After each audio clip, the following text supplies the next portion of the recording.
much for joining us this evening, everybody. It's lovely to see you all. We're streaming live on Facebook now as well. So I'm Carolyn Axtell. Welcome to Cycling, Cancer and Me. This is our 4th webinar in a series of webinars that I've been doing, meeting and talking to inspiring women in cycling. That's just the feedback on Facebook. Okay, gone. Brilliant. So we're here to really celebrate this evening. We're here to celebrate women's achievements, to celebrate all the inspiring women out there, the capacity of our bodies to heal, the power and the potential of cycling to help us heal, and physical activity, and to look at how cancer can be a catalyst for change in our lives. Yeah, we want to have a nice fun evening, even though we can't all be together in the flesh. So everybody's going to be muted. We've got about 70 people booked. I'm not sure how many will have turn up, but it will be easier, obviously, just to keep everybody on mute. But if you're happy to have your camera off, then that's great. We'd love to see who we've kind of got in the room with us. If you're having your dinner or doing the washing up or something and you want to have the camera off, obviously that's also fine. If you're happy to introduce yourself in the chat, and if you just like to let us know perhaps where in the country you're from, and if there's anything in particular you'd really like to get out of this event this evening, then do let us know, because you know, we want to be able to serve you and give you what you want from the event. Yeah, so we might have some men joining us this evening as well. Let's just have a little look. I'm just going to put the chat on now. Great. Hello, Diane. Hi, Diane. Diane was a speaker in a Cycling UK webinar about women cycling and cancer as well, which was brilliant. We've got Mifanwy in Brecon in mid Wales, who cycled with Nadji before.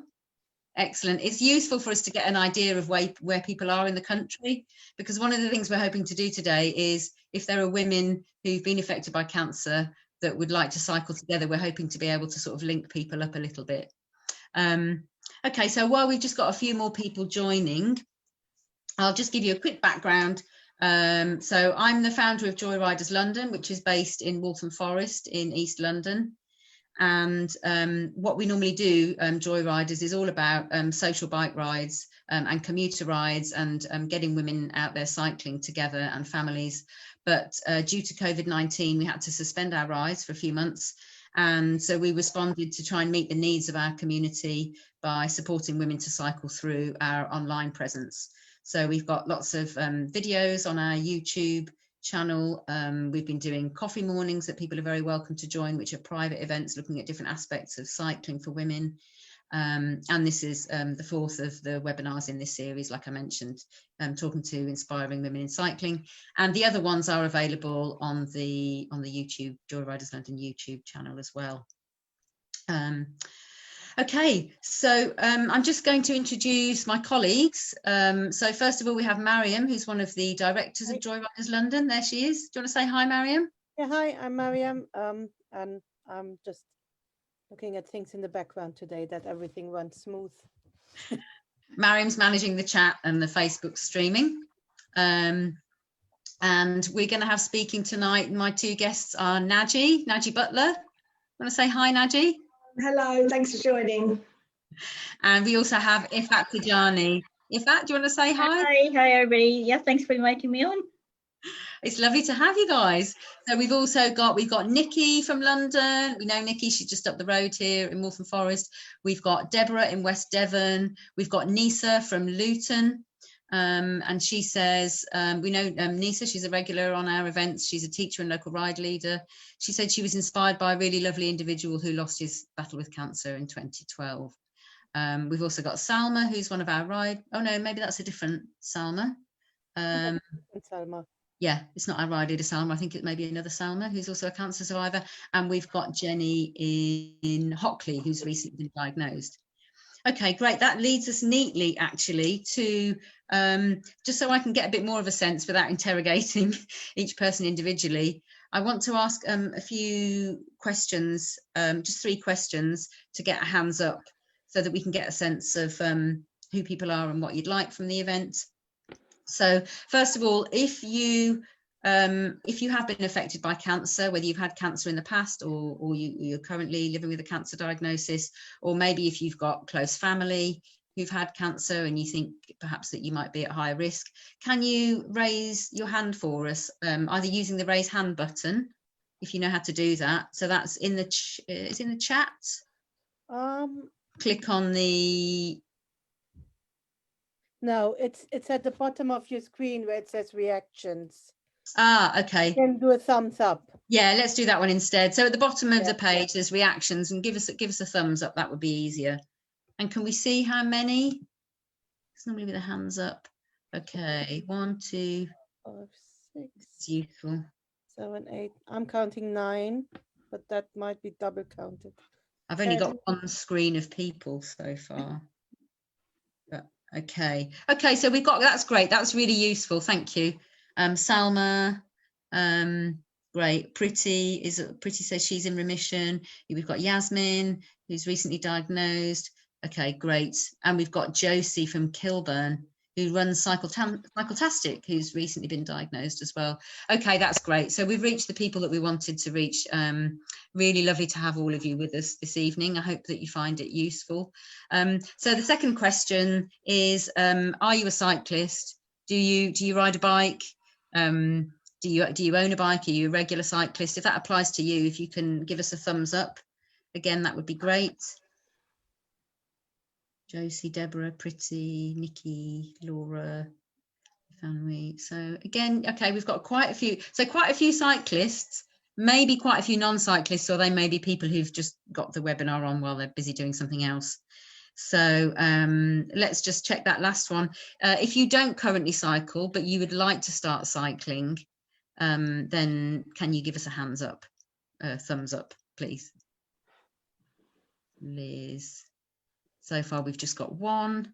Any more non-cyclists, but people that would like to cycle? Okay, no, not so many. Okay, good. That's really useful. Thank you. Just to get a sense of, why people might be here. Okay. So I'm just going to start by talking through my own story, and then we're going to hear from Naji and from Ifat, and then we'll have plenty of time for questions and answers at the end, which you can submit in the chat. I'll just admit one more person there. Excuse me. So I'm somebody quite typical who only cycled a little bit as a child, up and down the street, didn't cycle as an adult, would never have considered it, didn't really know anyone who cycled or have the confidence to cycle. It was only after I got married, my husband was a keen cyclist and he encouraged me to get a bike and start commuting to work by bike. But I wasn't particularly confident commuting to work, and I'd often be happy just to have sort of made it home in one piece. And when I was made redundant, when I was pregnant with my second child, that was really the end of cycling for me. We were living in a very tiny flat at the time. We then had 3 children. We were in upstairs flats, so it was really hard to get the bike out. And some people might identify with this. When you've got young children to transport everywhere with you, sometimes it doesn't feel like cycling is an option. So my main mode of transport was using the car or the good old double buggy. I was also going through a prolonged period of stress around that time when my children were small, and I'd actually suffered from chronic ill health really for most of my life. I'd had endometriosis and other gynecological problems. I'd had a lot of chest problems, breathing problems, excuse me, asthma, lots of chronic inflammation, a whole catalogue of things really. And those things all started to get worse as my immune system, I think, was deteriorating. And because I was exposed to this stress over such a long period, I think I was constantly in fight or flight mode. So my cortisol levels were very high. So all of this culminated in being diagnosed with cancer in autumn 2013. And at the time, my children were aged 3, 4, and 8. And the way that I sought to recover my health was through integrated medicine. So I got to know about integrated cancer medicine through an organisation called Yes to Life, who gave me a lot of support. And what I really wanted to do was understand why I had developed cancer, so that I could put together the pieces of the jigsaw puzzle and identify those underlying factors and then correct them. And so the tests that I had done identified that although there were a number of different factors, which are kind of maybe outside the scope of the webinar this evening, the most significant one was the fact that my estrogen metabolism was faulty, and the level of sort of bad estrogen was very high and the good estrogen was very low, to simplify a little bit. And that was caused by faulty my hormone methylating pathways not working properly as a result of being exposed to this stress for a long period. Is there anyone else who that resonates with, that feels that stress was a big factor in their cancer? You want to just give me a thumbs Definitely. up? Yeah, so Naji, that's one. I'll put my hand up.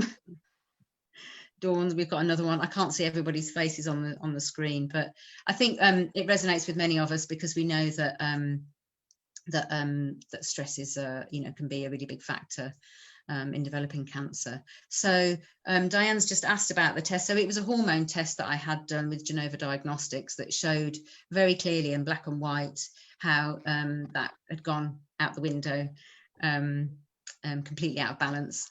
And the part of the protocol that I was advised to follow to rebalance that, along with it was things like having lots of flaxseed, sprouting broccoli seeds that have that special compound in that helps to regulate your estrogen metabolism. A big part of it was exercise. So that was one of the reasons why my husband got out my old, very heavy old British Eagle bike and dusted off the cobwebs and brought it out for me to have a go on it in the little park opposite my house. And I distinctly remember my children saying to me, can you ride that, mummy? Because they'd never seen me ride a bike. They thought it was hilarious when I went and started wobbling around the park. But I quickly started to realise that cycling had the potential to really help me to recover my health for lots of reasons. So in Waltham Forest, those of you that live here know we've got the beautiful marshes and the Lee Valley.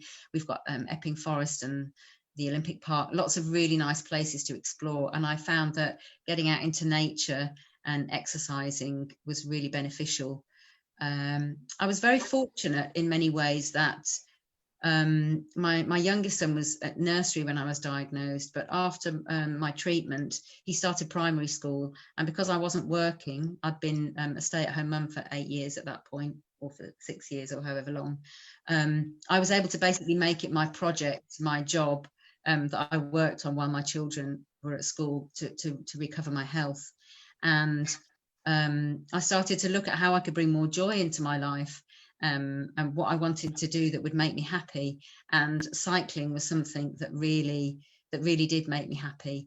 And I also wanted to give back to this wonderful community of women that had supported me throughout that period while I was having the cancer treatment, because like many of us living in London, I didn't have any family nearby to support me, and I'd met many wonderful women through play groups and the sort of mums network while my children were small. And many of those women, some of whom are with us here this evening, had all got their own challenges and difficulties that they were facing. Many got several children themselves and all kinds of difficulties to deal with, but they were really there for me. And really, people would come around with food and help with the school run, because I had like 4 different school runs to do every day, about a mile from the house to the nursery, all the toing and froing. So that was also stressful, was the traveling to and from school by car. It's really stressful, you can't park, the kids are crying because they're tired. So cycling was also a solution, because it began to liberate us as a family. We realized that it was a way we could do the school run with it being fun and less stressful. And all these women around me that had supported me, when I started asking them if they would like to cycle, the majority of them really did want to. but they just had never had the opportunity to do so for many reasons, you know, to do with all the sort of social and cultural barriers that they had faced. So that's where Joy Riders came from, because I wanted to share that joy of going out for bike rides, getting out of the house. I could see that I could benefit from that social contact, from the exercise, and from building my confidence, which I really needed at a time when I was feeling very vulnerable. And so that's the story. That's the story of how Joy Riders started. These wonderful women, many of whom went on to become some of our ride leaders. So that's enough from me. If there's any questions about that, we can deal with those in the chat afterwards when we come to the Q&A. But I'm going to hand over now, first of all, to Mariam, is going to play us a video about the Pink Ribbon Bicycle Rides campaign, which features Naji, and then we're going to hear from Naji after that. So whenever you're ready, Mariam, if you want to start the video, then go ahead. Okay. Only event happening in central London here today.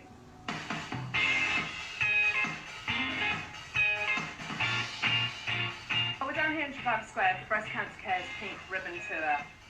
It's a fantastic cycling event. Thousands of women are going to be taking to the same course that the professionals are going to be cycling this afternoon, and they're all raising money and awareness for breast cancer care. We know that after a diagnosis of breast cancer, exercise can be really beneficial. A lot of people find it's a really positive way to take control of their body again, and also there is now proof that exercise after a diagnosis helps to reduce the reoccurrence of breast cancer. So there's really positive reasons for wanting to take up exercise. I lost my grandmother to breast cancer, and subsequent friends have been struggling and battling with the disease. And so it was easy for me to want to be involved in activities that bring us together. So we've supported each other through thick and thin, and an event like this, being part of one of the most prestigious women's bike races that there is just a great opportunity to spread the word.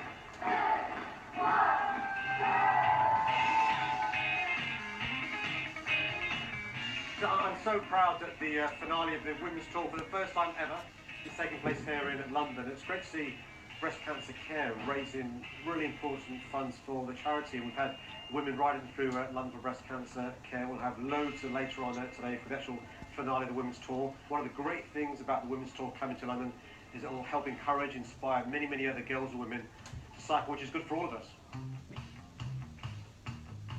To be part of a celebration tour for 25 years of Pink Ribbon is just a real privilege, and as somebody that's now classed as a breast cancer survivor and has had that great support for breast cancer care, I really want to give something back and to continue to help inspire and spread the word and motivate other women.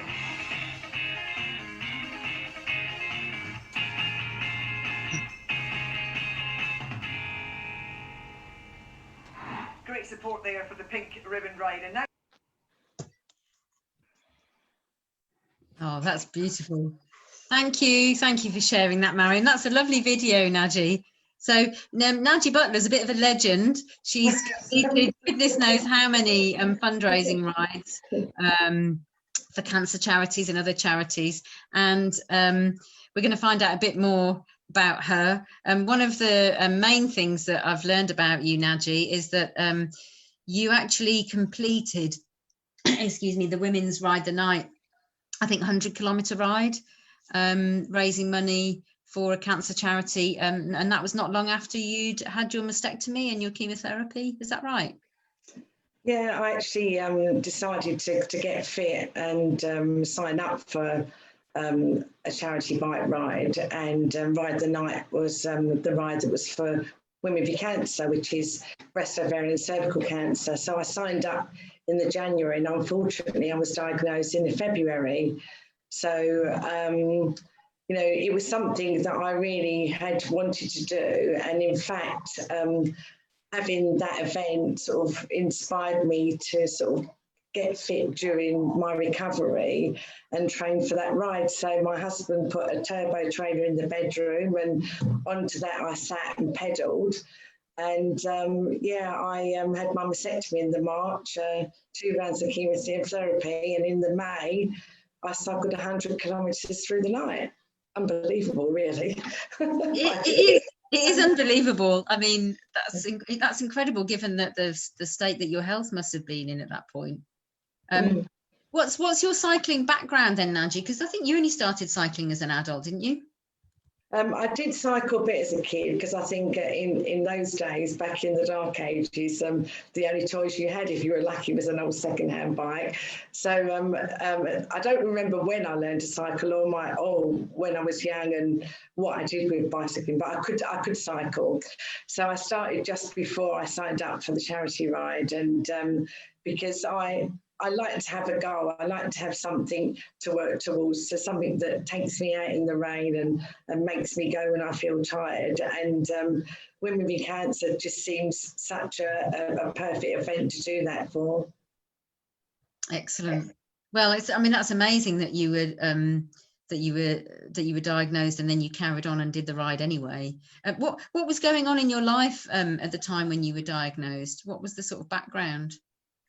Well, you see, it's interesting sort of listening to you speak about your life at the time of diagnosis. I mean, there's a lot, I can see a lot of parallels there, because I was working full time. My kids were 17 and 14. Life was just one big roller coaster, rushing from here to there. And it didn't really sort of have time to think about anything but sort of, you know, keeping that wheel turning. And so being diagnosed with cancer for me was a bit of a wake-up call, actually, because it's sort of, you know, you've related it to stress, and I know that I was very stressed at the time, not just then, but probably from years and years before that. You know, life was just stressful, and so it really made me sort of sit and think about my sense of purpose and my sense of being. And I think that a lot of people that are diagnosed with breast cancer will relate to that, or any major or life-changing disease will make you think about that and think about, you know, what am I doing? You know, why aren't I putting my health and well-being first, and what am I going to do about it? And that's really what sort of started my journey of fundraising, because what it allowed me to do was to really sort of create my perfect storm, because I was able to function on something that gave me a sense of purpose and gave me something to look forward to. It gave me a goal. It gave me pleasure, actually, being able to raise money for charities that were dear to my heart. It allowed me to physically become stronger, to see great places and to meet fantastic people along the way. I mean, what more could you want? You know, it really was a massive catalyst change in my life that's continued today.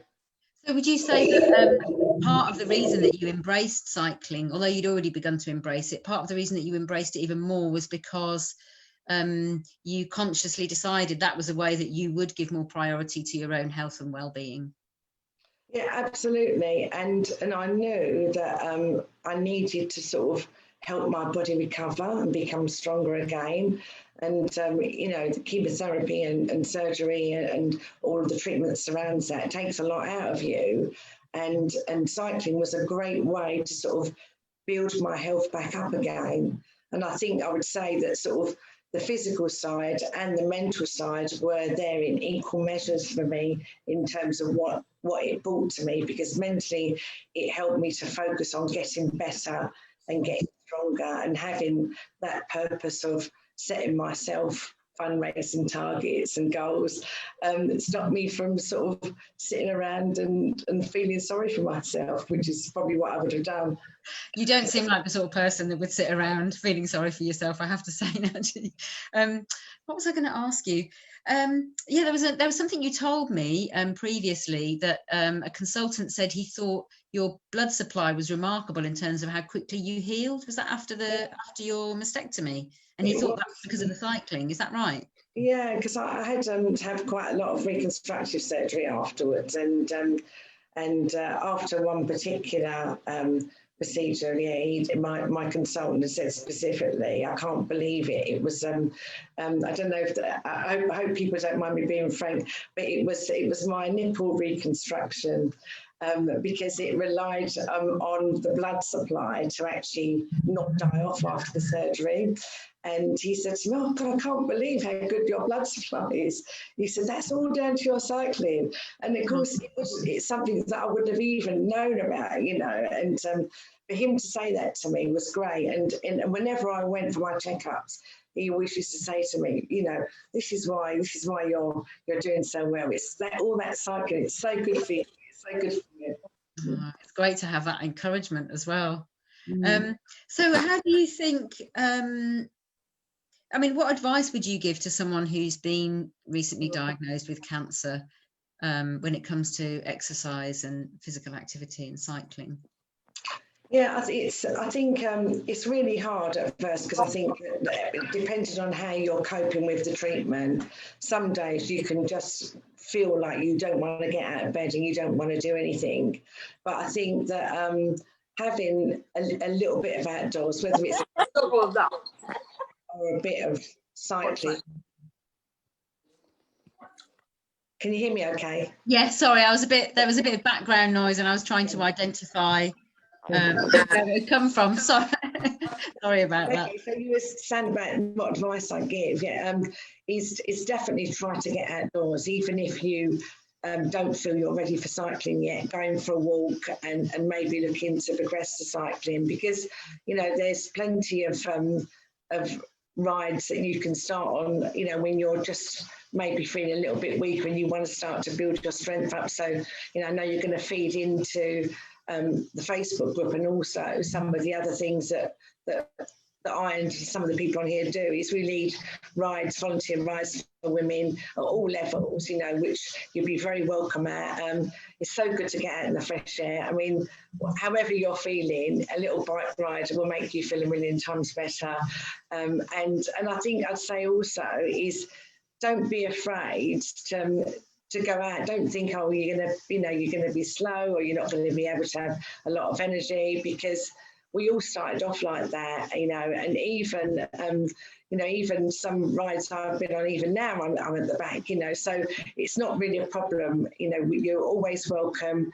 Get out there, get on your bike, have some fun, have some fresh air, and start to feel good again. And what do you think is the particular value, Naji, of women cycling together in a group, particularly women that have had health problems? Yeah, I think it's the support. I mean, I'll sort of talk briefly about some of the fundraising rides that I've done for Women v Cancer, you know, and they've been in big groups of women. Some of the women that have been in those groups have actually been in treatment. Some of them have been recovering from treatment. Some of them have, you know, been connected to cancer in other ways. And I think that one of the things that cycling does is that it allows you to socialise as well as feel good about the physical exercise. So, you know, you've got the chat, you've got the support, you've got the listening to each other, you've got the sharing of experiences and stories, you've got the reassurance, and all of those things sort of come together when you get women cycling together, and men, you know, in a good way, because no matter how you're feeling, there's somebody there to listen and support you and to help you. Yeah, absolutely. Yeah, no, I would definitely agree with all of that. I think you've had more experience of cycling with other women affected by cancer than I have, so it's really lovely to hear that. I was wondering what you feel most proud of all of your you know, amazing kind of cycling and fundraising achievements. Oh, that's a really hard question, and I don't know who's listening, so how am I going to choose? Well, I mean, obviously I feel very proud of the fundraising that I've done for Women v Cancer, and I'm just going to talk very briefly about three of the charities that are close to my heart. Yeah, so Women v Cancer, because it's breast, ovarian and cervical, and I feel that that ovarian and cervical cancer are much harder to diagnose because of the symptoms present themselves as normal gynae problems, and So I'm really pleased that the funds that I raise not only support women with breast cancer, but those other charities. And I've met the most incredible people on those fundraising rides. You know, it's just been life-changing me. I've formed friendships for life in the groups that I've met doing that. The other charity that I fundraise for is for King George Hospital, the breast cancer unit there, where I had my treatment and where my mum was also treated. So that's very close to my heart. But most recently, over the last few years, I've been working, fundraising and also volunteering for the Helen Rolandson Cancer Charity, which is a local charity based in Essex. And I spoke to you about this because they had an event most recently, and they're also very close to my heart because they are a small charity but so intimately connected in providing the best care for people affected by cancer and for their families. So I'm proud of all of the work that those charities do and the little bit that I've been able to play in helping to contribute towards that. Oh, that's wonderful. The Helen Rollison one sounds great. When you were telling Ifat and I the other day, we've got Laura here saying she's a fundraiser for Helen Rollison as well. Yeah, we were quite jealous, and Ifat and I were saying we'd like to try and join in next time. So yeah. It's not too far to go to Essex. Yeah. Well, thank you for sharing all of that with us, Nadia. I'm sure we'll have lots of questions, but yeah, it's really very inspiring. It's lovely. It's lovely to have you with us this evening. We're going to hear from Ifat now. Ifat, I'm going to pin your video so that I've got you in front of me instead, so I'm looking in the right place. No, it's really inspiring, both your stories, you know, Caroline, what you've achieved, Naji, what you've done as well. Right, my cycling and cancer story. Well, I did not know how to ride as a kid. I was born in Africa, and yeah, cycling and swimming was not something that you did. And it took actually a diagnosis of cancer to wake me up. There's a lot of reflecting you do when you have to sit in hours and hours of chemo.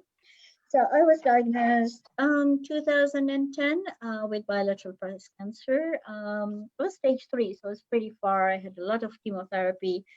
And yes, I made a bucket list, which I'm sure we've all have done. And I had a couple of things on my bucket list. One was learn how to cycle, as you must have seen in the video with British Cycling. And the other one was learn how to swim.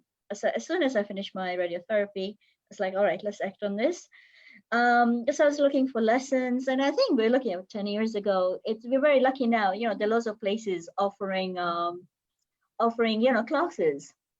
And so I went online, did some research, and I found this guy who was I think he was worked for St. John's Ambulance, and he was doing cycling coaching as part. So rang him up and said, all right, I want to learn. So the first trip was in a car park. And I went right into a curb and walked away with just a massive bruise on my leg. I don't think I was expecting a call from me. But the next day, I got a call from me and I said, right, can we go somewhere softer, please? Where, if I do fall, it's not that harsh. And especially after treatment, it hurts. It sounds like you were very determined. It was.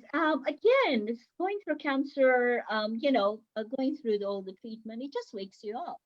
Suddenly you don't want to waste your life anymore, and you want to do all the things. And I think one of the things was I wanted to join my kids.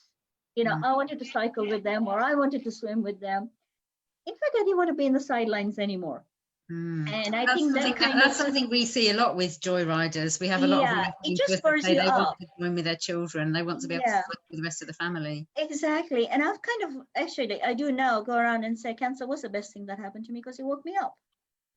And what was happening in your life before the diagnosis? Do you have a sense of how or why it developed? You know what was happening? I was just a mom. The kids were very young. I think 5 and 8. I was running my business. I was just busy, just busy what we normally do. And I think post cancer, it forces you to slow down.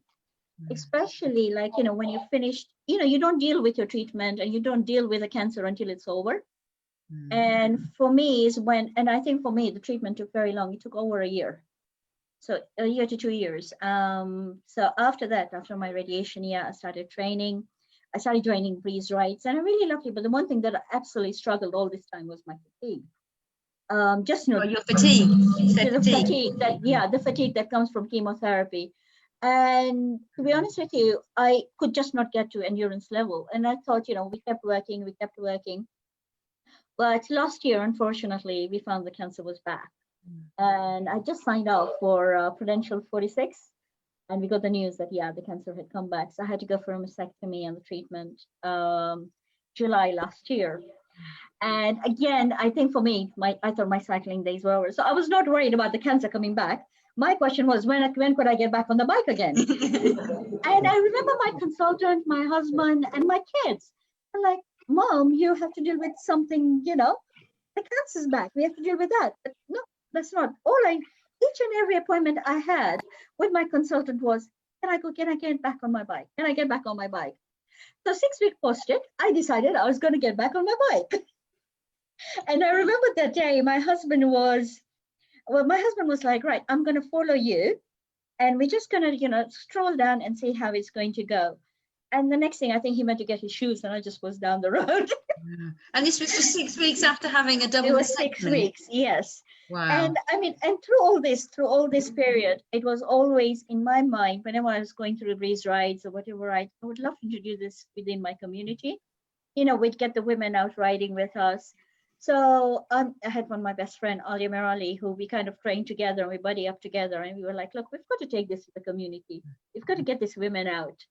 So I think it was about 8 weeks we approached, SJ Cycling, and I run SJ Cycling at the moment. And we said, look, can we, so Stanmore Jaffrey Cycling is for women only, Muslim women. And we said, it's set up at the local mosque. And, we pitched the idea. And this was literally 8 weeks. And Ali and I looking, it's good, Ali kept saying, if it is quite early in your recovery, the doctors and everything, my husband, it's a little bit early, but I was determined. And then we came with another idea, look, we're leading these women and we need to, we need to learn, we need to train ourselves. And we decided to become police champions. So we went, and this was just literally 3 months. I was still very, very raw. So I remember we turned up at Oxford. We rocked up there. Didn't know the clue. I have no idea where the route was. And everybody was on their road bikes. And here it was me and Aliona, all hybrids. And we were, determined, yes, we're becoming breeze champions. And I remember it was a pretty rough day. As you say, you go through your days and you have your bad days and your good days. That was a bad day, trust my luck. And I remember Beverly Graham was the breeze coordinator for Hertfordshire and she was running it. And I said to her, look, I've got this history, but I am determined. And I'm glad she bought into the story because if she hadn't, SJ Cycling would not formed. We've trained about 50 women to ride. These women who've never actually never been on the bike. And so you taught 50 women to cycle from scratch? So what we've done is from scratch, and we've worked with Waffle Cycle Hub, which is a local hub, and there are 2 coaches, women coaches there. So we've been, so this, for 50 women, this is October last year when we started this program. So we had, we were, they went for the coaching. Then we had the beginner ride series where each week we would build up, we start with 2, 3, 4, 5 miles. And now it's going to be a year in October. And I think if you look at the journey, about 40 of these women are now riding a sportive next Sunday. So we're setting up. Tell us a bit about your sportive on Sunday, because I know this has been a huge logistical challenge. Because you've been planning it all during COVID in line with all the other it's not only that. My endurance post that was absolutely, so again, this is when I started working with Chris, and as Naji mentioned, he she meant her husband did on a turbo and said start cycling. What Chris did was looking at my fatigue levels and actually introduced power training for me. So with that, actually, and obviously keeps me in check as well to make sure that I'm not, I'm not getting carried away and resting when I'm meant to be as well. But in fact, that has been so useful with my recovery and to be able to do 42 miles and lead these ladies and take them. And where I was, but like when I started 3 miles post-treatment, which would take me like 40 minutes, I've been managed to, literally, I think I've done my longest was 42 miles just when we did the recce of Stanmore to Windsor.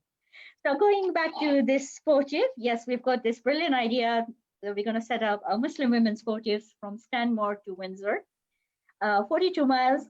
And I'm hoping it's going to happen on Sunday. I'm not looking at the weather, But and I'm not watching the news, but a lot of these women haven't, the oldest is 62, and she just learned in March.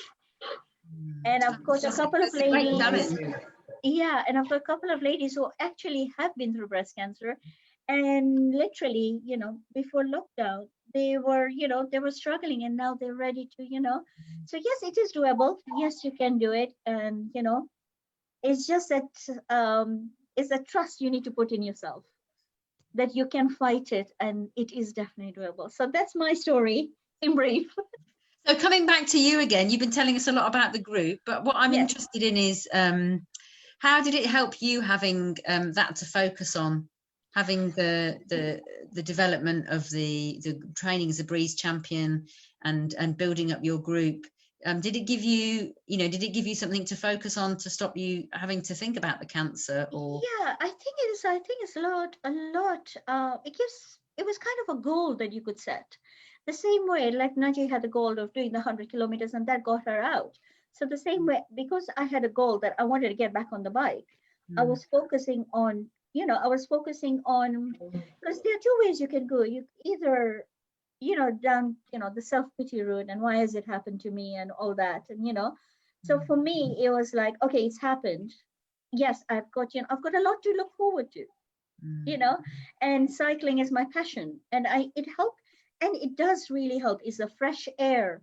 It's a fresh air that helps you, to get out there, to get on. And I know when I'm on the bike, I don't feel that I've been someone who's been through cancer. And I know that because of the vasectomy, I could not run. So again, cycling is low impact. It's, it's easier on your joints. So there are a lot of benefits, and the fresh air. And once you're out on your bike and you see these places, you're like, oh, I didn't realize I was here. And then the amazing coffee places and the cakes as well. So, there are lots of benefits. How does it help with your mental well-being? If it wasn't for cycling, I think the second time round, I perhaps would have been in a lot darker places, because you've passed it 10 years and you think, it's over now, I'm free. And then suddenly you get the news that it is back. So yes, I think it was cycling that actually gave me the determination, not only to fight what had happened, to fight my mental state, and, to literally recover and heal. You still have challenges, you still have your pain and whatever to deal with, but it does definitely improve your way of life. So, how's your health now, Ifat? It's getting a lot better. Obviously, I do have days when it is painful. Heals. They are, when the gradient is a little bit too, with the gradient is high, it does hit me. But you know what? You can always walk. You can always walk and start again. And as I said, you don't have to ride at 12 miles per hour. Ride at 8 miles per hour, but get out there. Even if your first ride is 2 miles, it is 2 miles. Doesn't matter. Yep. And if the hill is 2, yes, please. Get up and walk. So you're currently living with active cancer. Yeah, so it is, as I said, they have obviously taken it away. So I'm hoping now, they've done all that they can. And yes, and I hope that's it for me. And what Yasmin saying to us, baby steps are key, which I think echoes. Absolutely, yes, it's baby steps. It's the first stroke of the pedal, as a friend of mine clearly said. That's lovely. Thank you so much for sharing your stories, both of you. It's really lovely to hear from you, and it's it's really inspiring, and I think it will be inspiring for a lot of the people who are here with us this evening. We're going to open it up now to questions and answers. Let's have a look. Have I missed any? I haven't been able to keep a close eye on the chat. Any questions? Salma asked, were there any point where you took your own initiation on your health and not the doctor's? Question for the ladies that have healed. Okay. Well, I can start by answering that and talking a little bit about my own journey. So, but with the caveat, I would say that, all the decisions that I made were very personal to me, and I'm not in a position to advise anybody else on what they should or shouldn't do, of course. But I did find, oh, what have I done? You've all disappeared. Oh, there you are. I found that by embracing integrated medicine and having those private tests done to find out the sort of underlying factors helped me to make informed decisions. So I did have, I wasn't very inclined to have chemotherapy when they told me that, you know, all of the assembled treatments only give you an extra few percent in terms of your survival odds compared to just having surgery. But it was the fact that I was HER2 positive that made the big difference, because they won't let you have the Herceptin without the chemotherapy. And if you're HER2 positive, your survival odds are only something like 55% at 5 years. So I did have chemotherapy, and I had Herceptin every 3 weeks for a year. But I had a consultation with Patricia Peat of Cancer Options, had a number of tests, and it was as a result of that I decided to decline the radiotherapy and the hormone therapy in favour of rebuilding my immune system instead. And that's a decision that I'm very glad that I made. And I know that the protocols that I've mentioned that I followed earlier, there was more to it than just broccoli sprouts and riding my bike. But when I retested 7 months later, I could see very clearly in black and white the massive improvement in my estrogen ratio. So that was for me, that gave me confidence in the decisions that I made. So I made a lot of changes to my diet, my lifestyle, you know, my mindset, and started really giving more priority to my own needs, because I felt that it was neglecting my own needs in favour of running around prioritising everybody else, which I think we've heard that as a bit of a theme this evening. I felt that was really what was at the root of it all. So I hope that answers your question. Would you like to add anything to that, Ifat or Naji? I don't think, you know, to be honest, with all my, you know, when I did want to take it up, I did always refer to my consultant, you know, and I think he did take into consideration that this is what I wanted to do. So we did introduce physio, though having said that, the second time around, I did make a decision not to take these Zoladex injections, purely because I think I wanted towards hearing more to have a quality of life rather than quantity. But then again, that's a personal choice. You know, that's the way I wanted to go with it. Especially, you know, with these treatments, it does come to a point when, you know, it is hard to just keep on going. So yeah, you know, so I did make a decision, but yeah, I've always consulted and, you know, tried to listen as much as I could, and then finally get on the bike and ride. I'm very much in favour of evidence-based medicine, and I think, yeah, it's good to make those decisions based on, you know, being able to make the decision on the basis of the information in front of you. So if there are studies supporting a particular compound, you know, 20,000 studies that show that turmeric brings down inflammation, then I think that's really helpful. You can do lots of things like, you know, checking your own PhD levels. You can check your DHEA, you know, for adrenal stress. You can look at different macro and micro nutrient deficiencies. I would recommend Yes to Life if you want to learn more about integrated medicine. I think it was Salma that asked that question. So what else have we got? Do we have any other questions? Just having a look in the chat now. Not really at the moment. Okay. There was something that I'd like to ask, which is so for us as women who have gone on to support other women to cycle, what does it give us? So Naji and Ifat, what does it give you knowing that you've helped so many other women to cycle? So for me, I mean, a year after I got diagnosed with cancer, I trained to be a British Cycling Breeze champion. So since 2016, I've been a Breeze Ride leader, and I've since the last year I became the area coordinator. So across that time, I've led many rides, and I'm now a guided ride leader as well. So that means I can do mixed rides. So for me, it was really great to actually take my cycling experience and help other women to go along and do that as well. So as Ifat was saying, you know, for the women that are doing her sporty, a few months ago, none of them could actually cycle. When you actually get somebody that comes along that has only just learned to cycle, or hasn't cycled for years, or is nervous about cycling, and you can provide them with that confidence and give them that buzz that you feel from cycling yourself and see them feel great about it.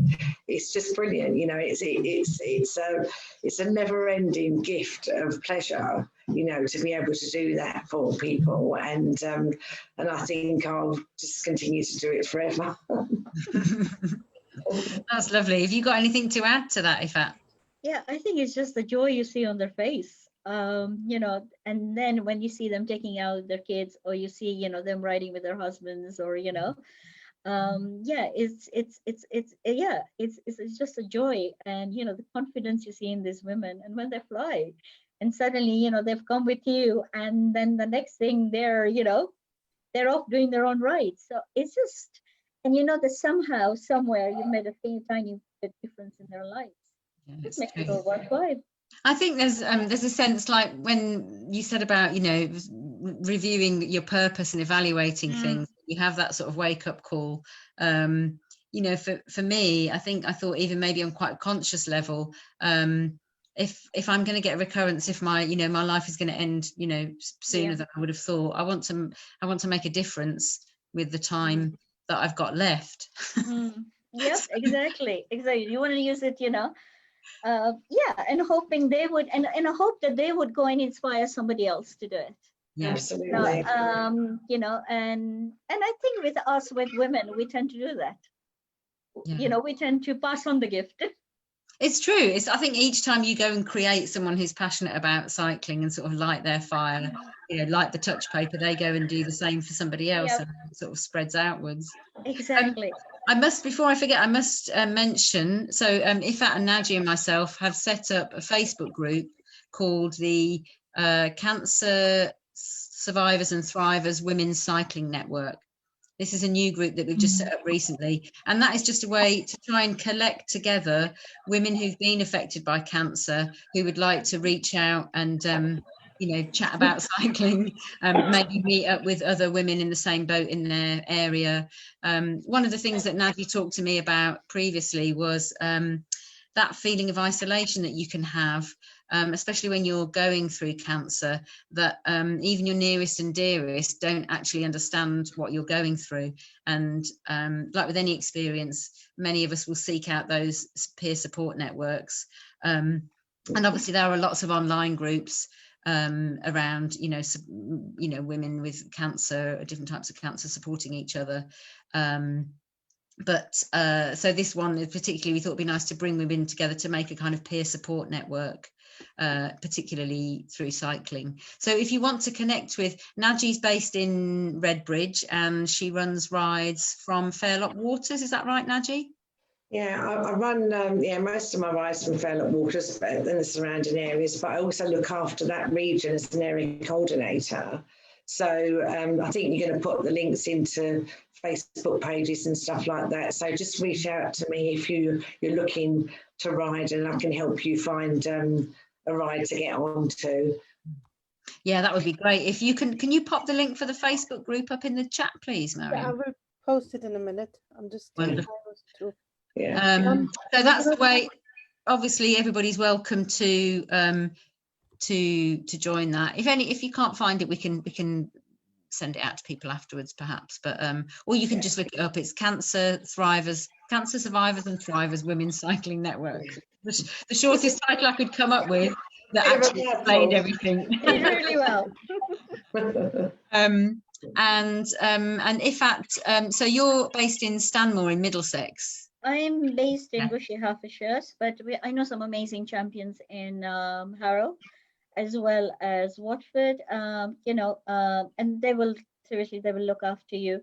But one thing that I'm really interested in, and I hope, you know, that comes out of it, and I was talking to you and Naji about as well, is perhaps as Breeze champions, we could actually set up rides there specifically for survivors as well. Because that way, then you can build a confidence in them. And, you know, like, especially somebody who's just been diagnosed, who's just been, you know, just looking to start off, they may feel a bit too intimidated joining a general breeze ride, although they are graded at different levels, but they may not be ready, and they may go out and ride and really struggle. So maybe as race champions, we can look at setting up rides who are, which are more catered towards people. It doesn't have to be cancer. It has to be any kind of, injuries or any kind of illness, and then, build them up. Because I think there is a gap between, what we offer as breeze, easy gear going rides, and then people who just actually, just coming out of the treatment, or maybe just going through a treatment. I think breeze rides are very different depending on the area you're in and who the local. So there are some beginners rides for 5 miles, or there might be challenging rides for 30 miles. Everybody might be clipped in and with road bikes and just and the same. You could do the same with Joe Riders. But the other thing, like Naji being a social ride leader as well, I do find that for women it's easier for us to talk. We'll kind of meet over a coffee. But for men who've been through cancer, it's very hard for them to talk. It would be kind of nice if we can have a look at maybe support groups going through via cycling, setting up these to get these riders to join, to join or getting them back on their bikes. But there's quite a few venues that we can explore. But I think for ladies, there's definitely, if you can look into. It's really nice, isn't it, to be surrounded by other people that are going through the same thing as you. And you can understand a lot better, because unless you've been through it yourself, it's very hard. You can be empathetic to somebody who's been through cancer. You still cannot understand the fatigue levels and, when they are struggling up the hill and things like this. It would be good for us, perhaps, if we can explore this venue, Yeah, I think it would help a lot of people. I'm interested to know how you both so would you say you've sort of learned now to give more priority to your health? Like, how do you safeguard your health? You're both people that are very passionate, doing lots for the community. Do you sometimes get carried away and find yourself in a position where you're doing so much for looking after other people and organizing all of these amazing things that your own health gets neglected? Or do you feel that you're good at putting boundaries in place to make sure that you do really kind of safeguard your health? Sorry, that's quite a long question. I think that's a tough one. Go on this one. I think that's a really tough one, because in life people help you and you help people, and it's very hard when people come to you for help to sort of say no, I can't take any more on, and so I think I'm much more aware of my health and well-being now than what I was previously, because I simply didn't have time to think about it. And I know someone asked a question about sort of, what decisions you made during your treatment. And I thought that when I got diagnosed that I would become super healthy, and I didn't go completely the other way, but I just thought, I'm just going to have what I want when I want it and just enjoy it. And then I kind of moved out of that, sort of through my recovery and have become more healthy, both in my food and my mental health and just sort of all round, really. Because I think that when you start doing things that make you feel healthy, like exercise and cycling and getting outdoors, it does drive a sort of a healthier behaviour. It kind of goes with that. Not always, and sometimes it takes time, and you have to be ready to sort of take those decisions. But yeah, I've definitely taken conscious decisions about my health and well-being, more recently, without a doubt. And I feel better now. I feel well, I feel good, I feel strong, and I feel healthy, and that's a great feeling. Oh, that's wonderful. Thank you, Naji. What about you, Ifat? Are you good at safeguarding your own well-being? I like to pretend that I do, but I'm sure if my family is listening, they'll be like shaking their heads now. Having said that, since I've been training, because I wanted to train and build up my endurance, yes, I've tried to be healthy, but as far as overdoing and overcommitting, I am guilty, and I'm going to leave it at that. There's so much life to live. So yes, you just,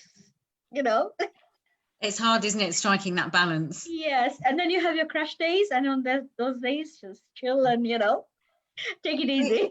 We all have to learn how to say no, don't we? Yes. It's a cliche. Well, yeah. Remember that saying no to other people is saying yes to yourself. That did not come out of cancer. I can be honest. That did not come out of. What, the tendency to overcommit? Yeah, the tendency of overcommit has stayed. Yeah. I think it's something that, well, especially I think for women, it's very common as well. I mean, in terms of what you've been saying about the sort of the sense of purpose, it's interesting that, I don't know if some of you are familiar with the book Radical Remission, which was a big study done of people who had been diagnosed with stage 4 cancer and basically told that they were going to die, who managed to bring themselves back and recover their health. And there were 10 factors that were identified in each of those cases, and one of them was a sense of purpose. So having a reason to live ultimately, and social support. Those were two of the key reasons. It's a book by Dr. Kelly Turner. And I think it gives a lot of food for thought if you're in that position, or if you know anyone who's in that position. We've got just a few minutes left. I wondered if anybody wants to, does anybody want to ask any more questions? Or we have one question from Julia. She's asking, how have you changed your life in terms of diet, mental health and life habits, in addition to cycling? Would anybody else like to answer that? If that, Naji, you've already talked about that, haven't you? Yeah, Naji has. As I said, I mean, we're all trying, to. My daughter is studying to become a nutritionist. Oh, if that's frozen, can anybody else hear her? We lost her. Oh, you've lost you. If that, you're frozen. Healthy and enjoy.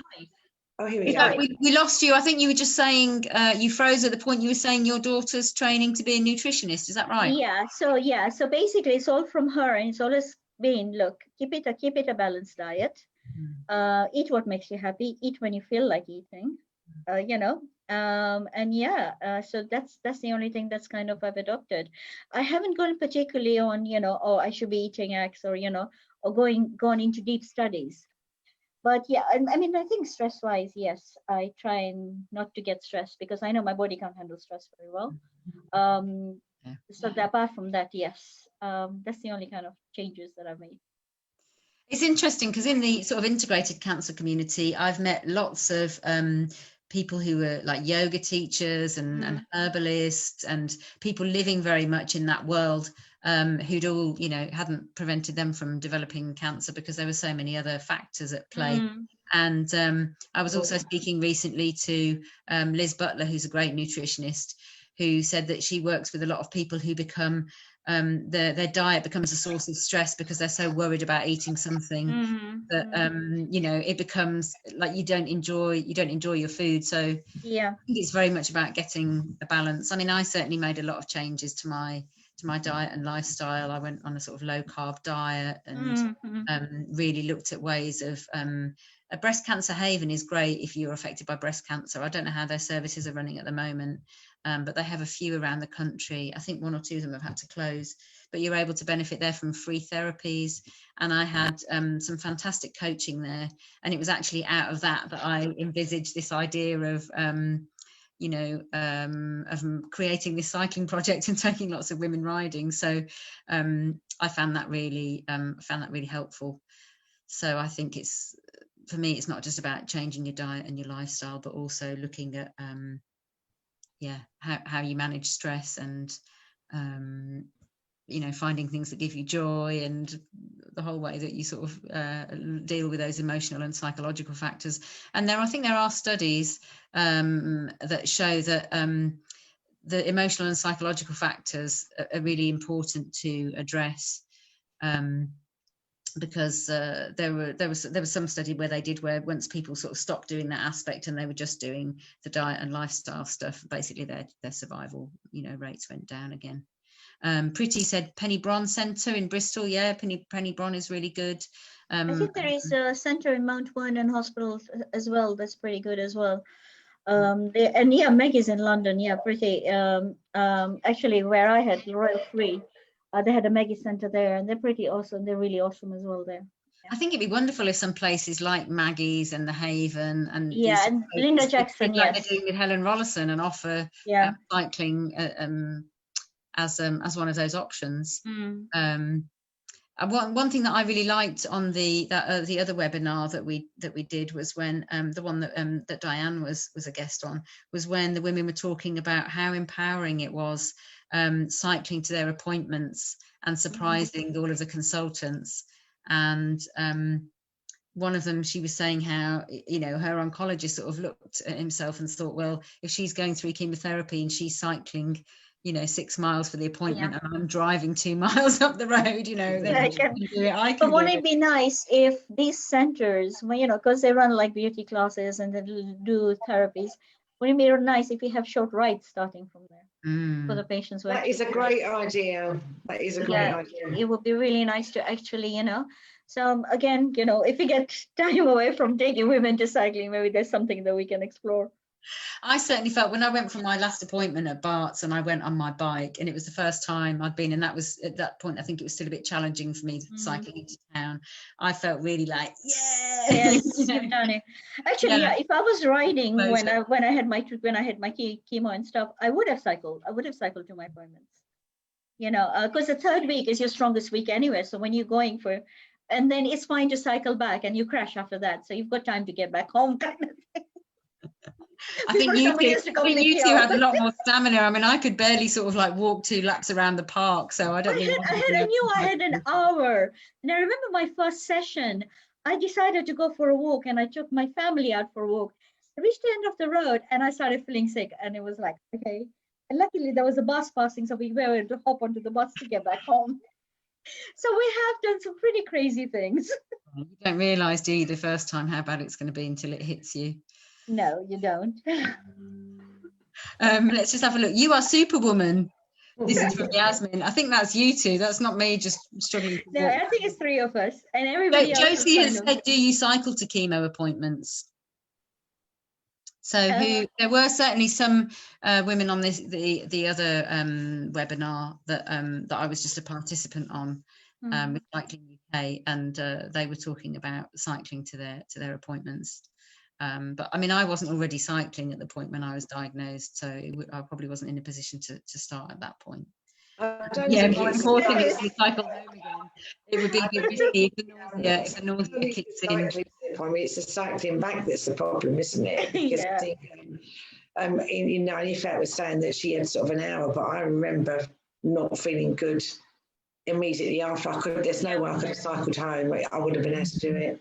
Yeah, no, I wouldn't have been, absolutely. I mean, because there was one point when, because I reacted so badly to the dexamethasone, the antiemetics, it made me like kind of crazy and really agitated and gave me insomnia, and it was absolutely horrible. They're horrible, absolutely. Did you find the same thing? Yes, it was horrible. They stopped me having that in the end, and what I realised was how, and then I went and had a big slap-up meal at Pret a Manger, that's the worst thing. How much worse the sickness would be without the anti-sickness, and I was just aching from, anyway, it's not very pleasant, but yeah, it was a lot worse without those. Yeah, but and insomnia is awful, because then you're just lying awake thinking about everything. Absolutely. If I'd been cycling then, I could have at least lain there sort of planning some nice bike rides. Yeah. True. Yep. Make more lists. Pretty said I wouldn't cycle during chemo. It was hard enough as it is. Yeah, I mean, yeah. I think it also depends where you are, perhaps in the cycle, but some people seem to tolerate it better than others, don't they? I'm just looking to see if we've got anything else. So Mariam's put the link there for the Facebook group if anybody wants to join that. At the moment, it's just a fairly loose idea of bringing together a sort of network of women, in the same way that we've got the Muslim Women Cyclist Network that was set up by Moz Mahmood, and that's been very successful in bringing women together through that sort of shared interest, and then them meeting up and arranging different kind of groups around the UK. We thought this might work in a similar way. Okay, well, has anybody want to ask anything else before we wrap up? No, it's been really lovely to be joined by so many people. I hope you've all found it useful. Perhaps you can just pop a word in the chat for us, letting us know. Okay, let's do one more hands up. I promise this is the last one. If you felt inspired this evening, give us a thumbs up, because we never found the hands up. Give us a thumbs up on reactions. Right, good, that's a few. If it had only been like one person, then I would have been like, oh no, everybody else has probably gone off to do something else. Okay, that's great. That's wonderful to see. And if you're planning to do something as a result of coming to this event this evening that you wouldn't normally do, then let us know what that might be. So if you're planning to go and ride your bike for the first time in a long time, or find someone to cycle with, or network with some other women. Okay. We've got a thumbs up from Joan. That's wonderful. Joan's a fantastic nutritionist who also lives in Redbridge. It's really lovely to have her. I know Joan. Hi, Joan. So funny that you two know each other. Yeah. It's a cool world. And I think this is really nice what Diana said. Everyone is different, so be inspired, but do what works for you and don't feel under pressure. Ride when you feel when you can. I think that really sums it up. That's very good. Absolutely. We're all under enough pressure as it is. We don't want to put any extra pressure on ourselves. Yeah, pretty. I look forward to, riding with us in Watford sometime. Yeah, it'd be nice to come along. Is Pretty based in Watford? I'm not sure. But yeah, do reach out. It'd be nice to ride with you. We've got another woman in Watford that's been coming on our other rides, the London South End ride, who's looking for someone to cycle with in Watford. So get in touch. Yeah, get in touch. Yeah, come with me. From Watford to London to cycle because she's got no one to cycle. We could go the other way around. It was really lovely spending this evening with all of you. Thank you so much for joining us. Please do, if you've got any other feedback, please do, tag us or whatever on social media, on Twitter or Instagram or Facebook, Joyriders London. Let us know what you think. Let us know what events you'd like to see in the future. And hope to maybe meet some of you in the flesh and get a chance to ride together sometime. Enjoy the rest of your evening, everybody. Thank you so much. Thank you very much. Thanks for having us on. Thank you. Bye, everyone. Bye-bye. Take care.